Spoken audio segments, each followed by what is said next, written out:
Hello there, Mark Sabatella here. In this video, I'm going to show you something called the combination diminished chord. At least this is a term that a lot of jazz pianists use for this sound.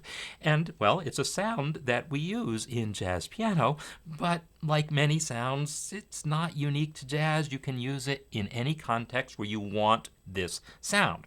Now, if you've never heard it before, it's a very rich, complex, somewhat dissonant sound, and it's actually a little mind-blowing to hear it. So rather than just play it, I'm going to lead you up to it so you can see where this thing comes from, and then we'll get to hear it in context.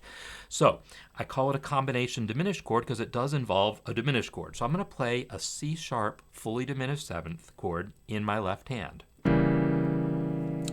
Now, the melody notes that would normally fit over that diminished chord are obviously the chord tones, C sharp, E, G, and B flat.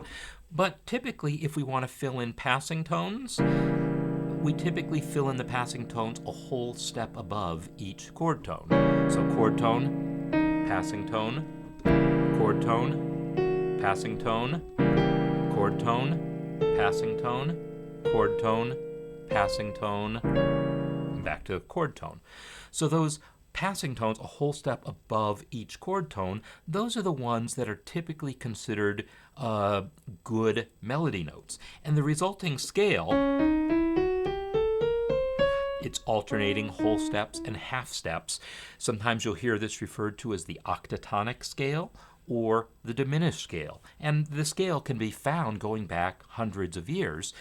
But its use to make melodies, it's very common in a jazz context to then use that scale to make melodies. And as one example from a kind of early jazz piece called I Can't Give You Anything But Love, it goes like this. So that little passage there, A, G, F sharp, G, over that C sharp diminished chord, right? It involves the A and the F sharp. So that's a perfectly nice sounding set of notes to use over diminished chords. Those are the notes that have always been used over diminished chords. And someone started getting the idea, well, if we want to play a jazz chord voicing for diminished chords, maybe we can use those as color tones, right? Maybe I can play some of the C sharp diminished seventh in my left hand, and then in the right hand, add a color tone. And you get that. Or maybe you get that color tone. Or maybe you try two color tones at once. That's getting really rich now. And if this was just a general video on how to voice diminished chords, I'd say, hey, we've got a great one right there. You're done.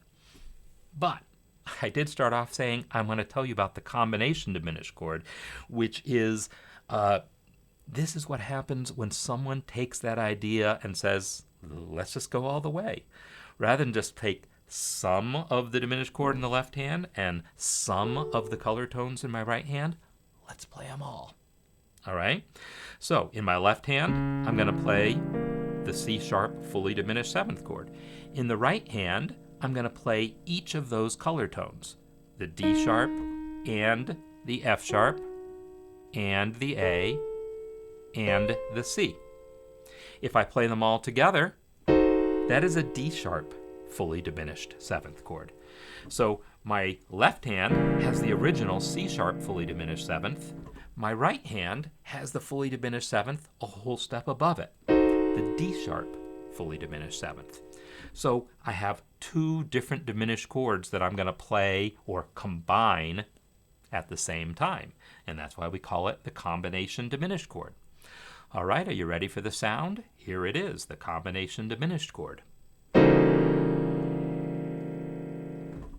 Well, what do you think? I mean, it's definitely a very rich sound. That's the first word I could use. It's complex. It is dissonant. I mean, a diminished chord is inherently dissonant, right? It has tritones in it. So this is a dissonant sound. It creates tension that we can then release. But the other term that I might use for this sound is crunchy. You've heard me use this sound before if you've watched many of my videos. I use that term to refer to a dissonance that's kind of a ooh, it's a nice dissonance. We just like it. And I like that dissonance. Now, when you hear it out of context, you might go, how on earth would I ever use that? Well, you can use it pretty much anywhere that the melody note happens to be one of those non-chord tones. So in my harmony course, I give a demonstration of diminished chords using the song Bye Bye Blackbird. Let me show how that goes. So the song goes something like this.